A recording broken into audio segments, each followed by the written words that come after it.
విజయవాడలో శివరాత్రి వేడుకలు వైభవంగా జరుగుతున్నాయి. మరి ఇదే అంశానికి సంబంధించి మరింత సమాచారాన్ని మా ప్రతినిధి విజయవాడ నుండి కాంతి అందిస్తారు. కాంతి. హెచ్ఎంటీవీ ప్రేక్షకులకు అలాగే మీకు కూడా శివరాత్రి శుభాకాంక్షలు. మహాశివరాత్రి సందర్భంగా తెలుగు రాష్ట్రాల్లోని ఆలయాలన్నీ ప్రధాన ఆలయాలన్నీ కూడా భక్తులతో కిటకిటలాడుతున్నాయి. వేకువజాము నుంచి కూడా భక్తులు పెద్ద సంఖ్యలో ఆలయాలకి చేరుకుని స్వామివారిని దర్శించుకుని వెళ్తున్న సందర్భాలే చూస్తున్నాం. ప్రత్యేకంగా అభిషేకాది కార్యక్రమాలు నిర్వహిస్తున్నారు. ప్రస్తుతం మనం విజయవాడలోని అతి పురాతనమైనటువంటి పాత శివాలయంలో ఉన్నాము. శివాలయానికి సంబంధించినంత వరకు కూడా ప్రత్యేకంగా ప్రతి ఏడాది శివరాత్రి అలాగే ప్రత్యేక కార్తీక మాసం లాంటి కార్యక్రమాలన్నింటినీ కూడా ప్రత్యేకంగా నిర్వహిస్తూ ఉంటారు. భక్తుల కోసం ప్రత్యేకంగా ఏర్పాట్లన్నింటినీ కూడా ఆలయ అధికారులు చేపట్టారు. శివరాత్రి సందర్భంగా తెల్లవారుజాము నుంచి కృష్ణా నదిలో స్నానాలు ఆచరించినటువంటి భక్తులంతా కూడా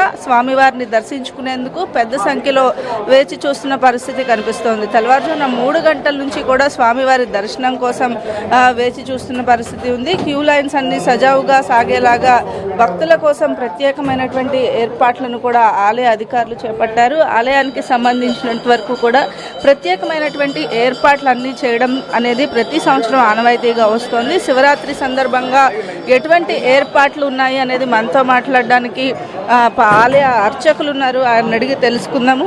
స్వామి చెప్పండి, శివరాత్రి సందర్భంగా ఎటువంటి ఏర్పాట్లు చేశారు? ఓం నమ శివాయ. బ్రహ్మరాంబ మల్లేశ్వర స్వామివారి దేవస్థానం పాత శివాలయం నేడు మహాశివరాత్రి పర్వదినం పురస్కరించుకుని మన దేవస్థానంలో తెల్లవారుజామున 3 గంటల నుంచి భక్తులందరూ కూడా పవిత్ర కృష్ణానదిలో స్నానం చేసి స్వామివారిని దర్శించుకోవడానికి క్యూ లైన్లు ప్రత్యేకంగా ఉచిత దర్శనము, 20 రూపాయల దర్శనము, 50 రూపాయల దర్శనము, 200 రూపాయల ప్రత్యేక అభిషేక దర్శనం క్యూ లైన్లు ఏర్పాటు చేయడానికి, అలాగే వయోవృద్ధులకు చంటి పిల్లలకు ప్రత్యేక క్యూ లైన్లు, అలాగే వాళ్ళకి వాటరు పాలు ఏర్పాటు చేయడం జరిగింది. భక్తులెవరు కూడా ఇబ్బంది పడకుండా ఉండడానికి ఉచిత ప్రసాద పంపిణీ కార్యక్రమం కూడా ఏర్పాటు చేయడం జరిగింది. సాయంత్రం 6:30 మన దేవస్థానంలో శివరాత్రి సందర్భంగా వేదసభ కార్యక్రమం ఏర్పాటు చేయడం జరిగింది. గత 9 సంవత్సరాలుగా రేపు ఉదయం 7 గంటల దాకా ఈ యొక్క వేదసభ కార్యక్రమం జరుగుతుంది. రాత్రి 11:30 స్వామివారికి ఉద్భవించినటువంటి లింగోద్భవ కాలానికి స్వామివారికి 1008 లీటర్లు చెరుకు రసంతో, అలాగే 108 లీటర్ల ఆవు పాలతో అభిషేకము, అలాగే 151 కేజీల చక్కెరతో స్వామివారికి అభిషేక కార్యక్రమాలు జరుగుతాయి. ఇదే సమయంలో స్వామివారికి బ్రహ్మరాంబ మల్లేశ్వర స్వామివారికి అలాగే భద్రకాళి సమేత వీరభద్రేశ్వర స్వామివారికి ఒకే మండపం మీద స్వామివారి కళ్యాణం ఎంతో అంగరంగ వైభవంగా జరుగుతుంది.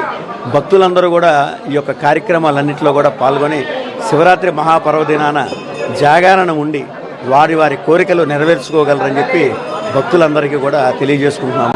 ఎటువంటి ఇబ్బంది లేకుండా ఉండడానికి అన్ని ఏర్పాట్లు దేవస్థానం ఈవో కార్యనిర్వహణాధికారి, అలాగే మాకు స్పెషల్ ఆఫీసర్గా వచ్చినటువంటి సుజన్ గారు, దేవస్థాన కమిషనర్ గారి ఆదేశాల మేరకు అన్నీ కూడా ఎక్కడ ఎవరికి ఇబ్బంది లేకుండా ఉంది. అన్నదానికి ఉచిత అన్న ప్రసాద వితరణ కార్యక్రమం కూడా ఏర్పాటు చేయడం జరిగింది. భక్తులకు ఎటువంటి ఇబ్బంది లేకుండా అన్ని రకాల ఏర్పాట్లను చేపట్టారని చెప్తున్నారు. అలాగే ఆలయానికి వచ్చేటువంటి భక్తులకి ఎవరికి కూడా ఇబ్బంది లేకుండా ఉండేలాగా రాత్రంతా కూడా శివరాత్రి అంటేనే జాగరణ చేస్తారు కాబట్టి జాగరణ కార్యక్రమం కూడా ఇక్కడ ఉంటుంది. వేద సభ నిర్వహిస్తారు.